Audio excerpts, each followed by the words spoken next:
instantly staking a claim on the d5 square. This English opening move immediately seeks to control central territory. Opening the diagonal for the queen and bishop immediately stakes a claim in the center, vital for early piece activity. Developing a knight to control central squares, preparing for potential pawn advances or further piece deployment, while maintaining a flexible structure. Developing the knight toward the center, NC6*, efficiently contests central squares and prepares for queenside castling, a solid foundation for future development. Preparing to fianchetto the king's bishop offers long-term diagonal influence, though it concedes central space for now. This pawn advance prepares to fianchetto the bishop, aiming for central influence and a potentially strong kingside defense. Elevating the bishop to g2 solidifies control over the long diagonal, setting the stage for potential kingside pressure. Solidifying the fianchetto structure, this develops the bishop to a diagonal that influences the center and prepares for kingside castling. Building a solid pawn chain, preparing to develop pieces calmly into the center. Solidifying the center and preparing for a pawn break, this move opens diagonals for the queen and dark-squared bishop. Developing the knight to this square aims to fortify the center and prepare for kingside castling, without blocking the bishop's diagonal. Developing the knight to e7 keeps the f6 square open for a potential knight repositioning or supports a kingside pawn push. Puncturing the center, white boldly challenges black's pawn structure and seeks to open lines for aggressive piece play. Opening the center allows for a strategic realignment of forces, potentially unbalancing the position. Opening the e-file creates immediate central pressure, potentially targeting black's kingside if the pawn advances further. Securing the king is paramount, preparing for future central advances and freeing the rook. Castling secures the king and prepares for central action. The fianchettoed bishop now eyes the d4 pawn's potential vulnerability. A bold advance, sacrificing tempo for knight activity, potentially overloading white's kingside. Asserting central dominion, white pushes the pawn, gaining space and restricting black's knight. The knight bravely ventures forward, aiming to disrupt white's pawn chain and exploit the central tension. Securing the queenside and preparing to activate the bishop along the long diagonal.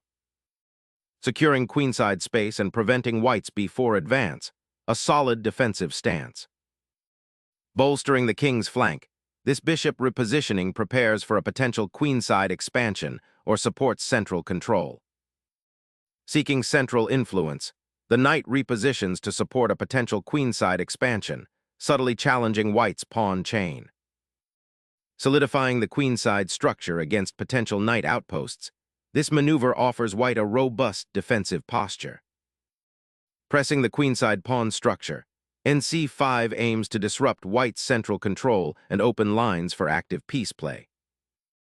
Unlocking the queenside with tempo, this pawn thrust aims to destabilize black's setup and seize initiative.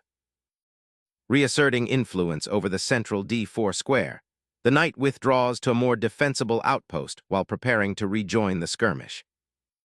Unleashing the queen, white aims to disrupt black's pawn chain and pressure the queenside.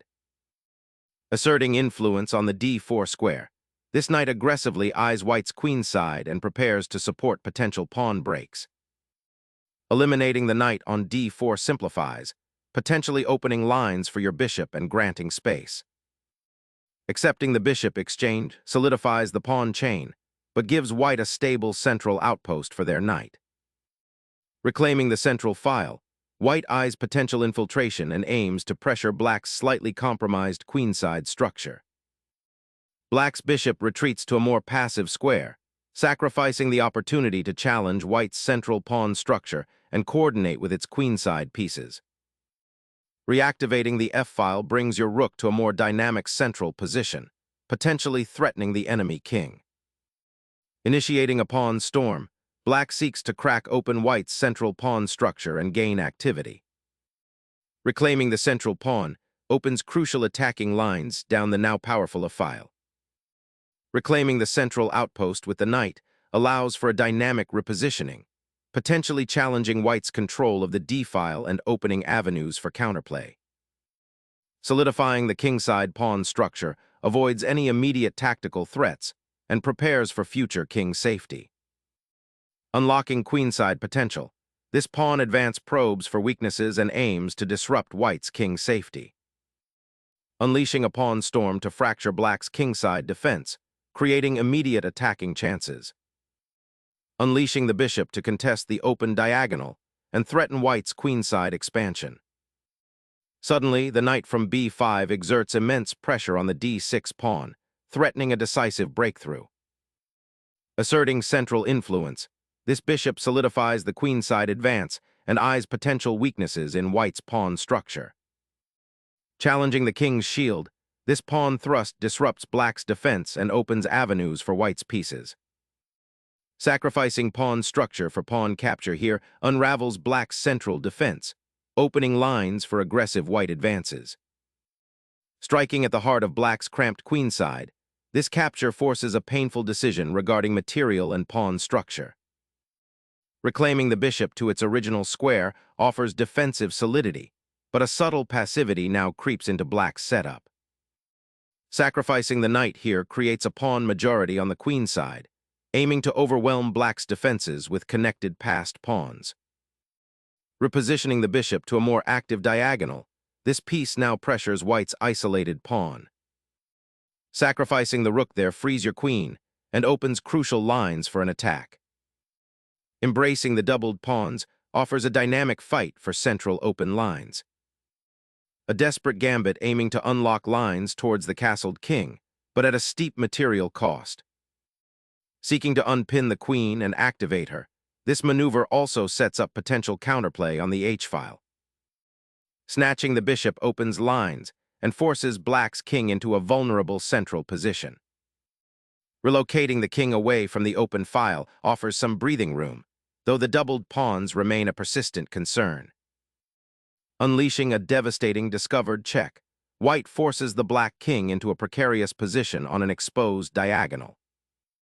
Relinquishing the d-file allows white's rook to dominate, intensifying the pressure on black's weakened queenside. Reinforcing the outpost for the knight to exert pressure on the weakened queenside pawns. Solidifying the king's safety with this regrouping maneuver seems paramount given the exposed nature of the monarch. Unleashing the rook on the 7th rank to break black's defensive structure, setting up a potent attack. Sacrificing the exchange is a desperate attempt to disrupt white's dominant queenside pawn majority and create tactical complications around the exposed black monarch. Simplifying the position now, white opens up the diagonal for the bishop, targeting weaknesses around black's king. A desperate counterattack, attempting to exploit the exposed white monarch before the material deficit becomes overwhelming. Securing the monarch's escape route, while simultaneously preparing a counterattack along the vital central files. This defensive maneuver reroutes the rook to safety, preparing for potential counterplay along the 7th rank. Liberating the queen by driving the king forward creates a curious defensive standoff. Reclaiming the 7th rank is crucial to prevent further white penetration and solidify defensive lines. Unleashing the passed pawn, white finally breaks through the defensive structure, forcing a decisive pawn race. Seeking to block the passed pawn's advance, this knight's placement is a desperate attempt to halt the inevitable coronation of white's formidable queen. Re-establishing central queen pressure, white aims to control the now open c-file, potentially forcing black's knight backward. Embracing the pawn's sacrifice offers a temporary respite, but the kingside remains exposed to further pressure.